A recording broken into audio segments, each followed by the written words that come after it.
my question is, many Asian businesses, including business in Taiwan, are a little puzzled by this knowledge-based economy. Because first of all, like what Michael is disagreeing, when the new economy was introduced, and people automatically switch their mind to a high-tech industry. And then later on, was converted to knowledge-based economy. I think it's more acceptable to Michael Totoso's. And then the question still remains, how we connect the knowledge-based economy with the traditional industry. Will the traditional industry, the owner of traditional industry, begin to wonder, are we disqualified to survive in the 21st century when everybody talk about knowledge-based economy? So who wants to take a first shot on that? I think the truth of the matter, the reason I don't like the phrase the new economy or the old economy is that everybody survives is going to use a mix of the two. And so if you want to survive, you're going to have to use the technologies of the new economy. And let me give you an example. I have no doubt that conventional bookstores are going to survive.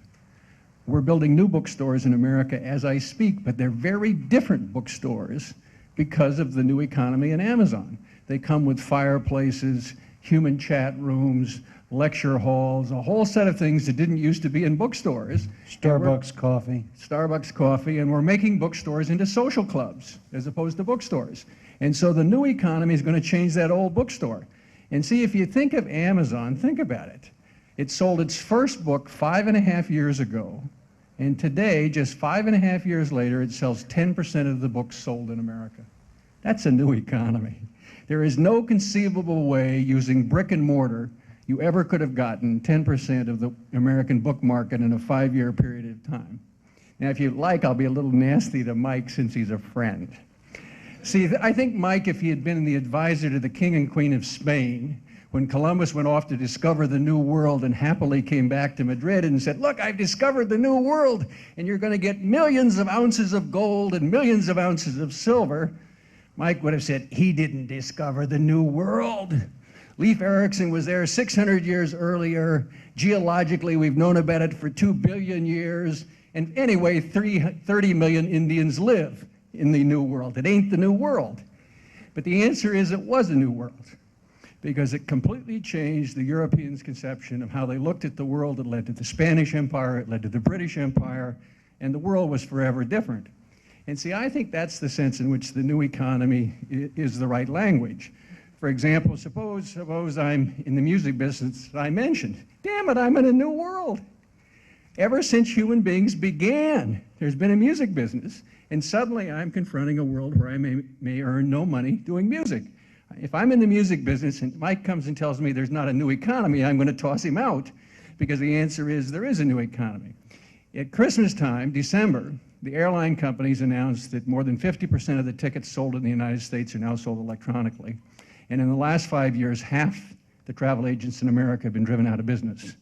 If I'm in the travel business and Mike tells me there's not a new economy, I'm going to throw him out. And now I'm going to really be unfair. There's a new book written, which I recommend, called The Victorian Internet. And what the Victorian Internet says is these guys like Mike Totoso, when they talk about the IT revolution, they're just off the chart. Because when the history of communication gets written, the internet will be seen as an extension of the telegraph. And the telegraph was a much more important device than the internet and modern IT, because with the telegraph, human communications went from the speed of horseback to the speed of light. And the internet's no faster than the telegraph. A good telegraph operator could type at 40 words a minute. Very few people in this room can type at 40 words a minute. We've slowed down communications. And what's even worse is in the last chapter of the book, he takes the two MIT gurus of information technology, our two Greeks, Mike Totoso and Nick Negroponte, and he lists about 50 things that each of these gentlemen say, including some of the things you just heard, and he finds somebody in 1840 and 1850 who said exactly the same thing, almost word for word, about the telegraph. And the answer is, you're talking about the telegraph, Mike. Less thorough. Less thorough. Mike, fire back, fire back. Less thorough. It's all in the perspective. And you happen to come from a young country. You have no philosophical background. I come from a country with 4,000 years of perspective. We have every person in the audience has 5,000 years of perspective. They have Lao Tzu. I have Plato. They understand me. Now let me explain it to you so you understand it. Number one, the human being has been standing still since the history of humans first appearing. We are not changing. Technology is changing every day. Transistors are 30 million times faster today. They are on hardware on which we're on word processors, and people use the word processors to write. Are they writing 30 million times better than Lao Tzu? Of course not. The human dreams, the human aspirations, including Columbus, the Queen of Spain, and you, have the same dreams they have always had. As for music, we have spent thousands of years of socialization. And the kids come to me and they say, we've exchanged 200 million pieces of music, and we're going to keep doing it because it's free and we like it. Well, very good. Stealing is free too until you're caught, you know. But there is an interesting point to make here. Music is just the tip of the information office work iceberg. And behind it is medicine and education and everything else. And if we start saying that just because we're interconnected, we can change the socialization behavior among human beings, we are smoking pot.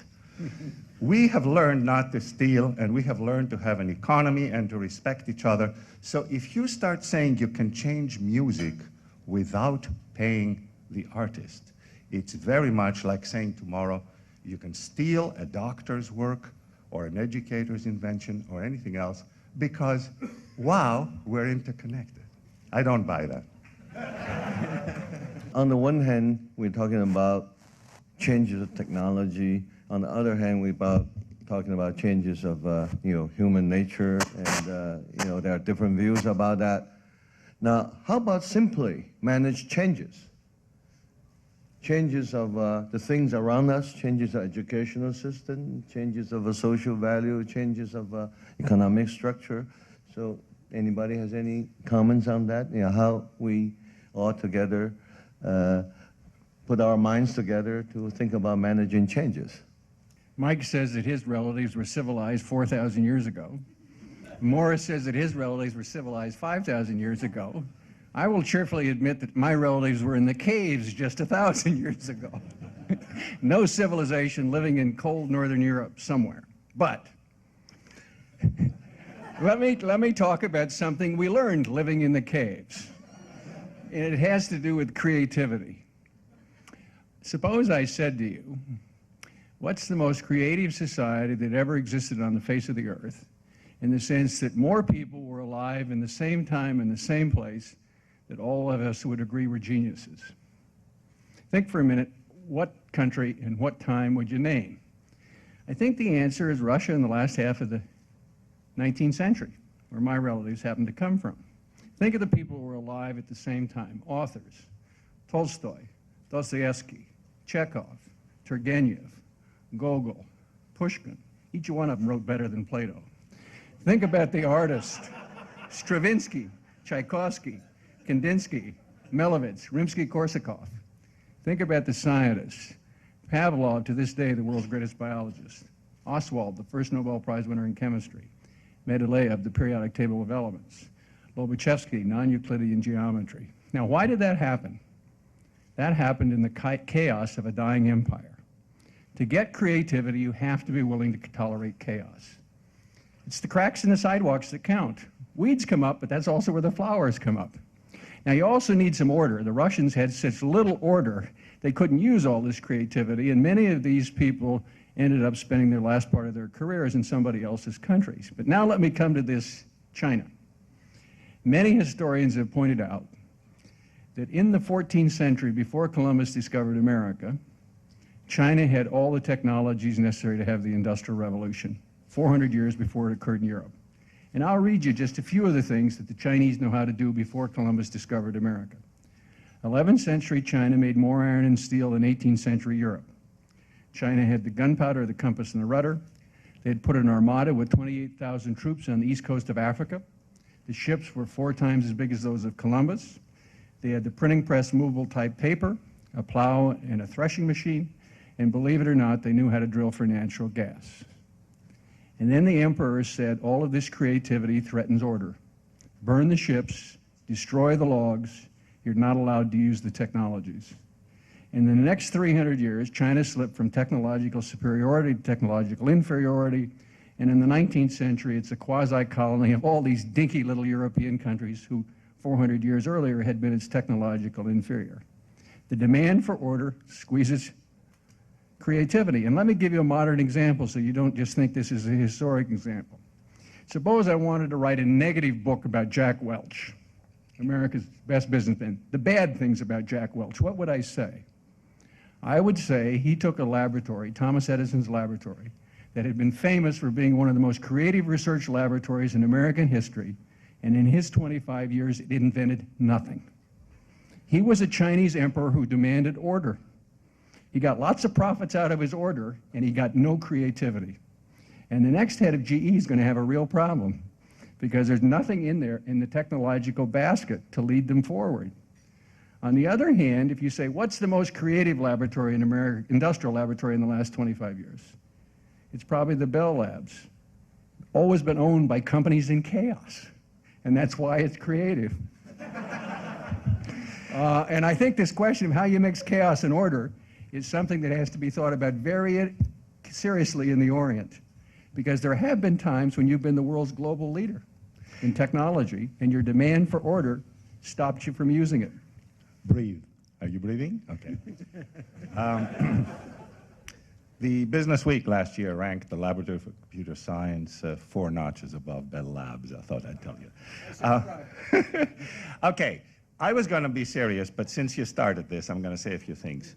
Russia is great, but, you know, the basis of democracy, the basis of freedom, the basis of independence of character, the roots of Western civilization, that is not creative. How about moving to France? You have next to you a Napoleonic scholar. You have Racine, Boileau, La Fontaine, Molière. You see, I can do that too. So let's quit this nonsense. Let's see if we can answer the question a little more tangibly. I'd like to take a common sense answer. You are asking, what can we do? Morris, you say maybe Taiwan isn't ready, but you've done it. And you are part of Taiwan. You've taken your great company and you've put an information marketplace on top of it. And now anybody from anywhere in the world can order from your foundry stuff and you produce it. So why couldn't the good people in this audience do the same thing? If you want to manage the changes, I suggest that individually you look at your companies and you look at what's new. What's new is information technology and the things we'll be discussing around here, management practices.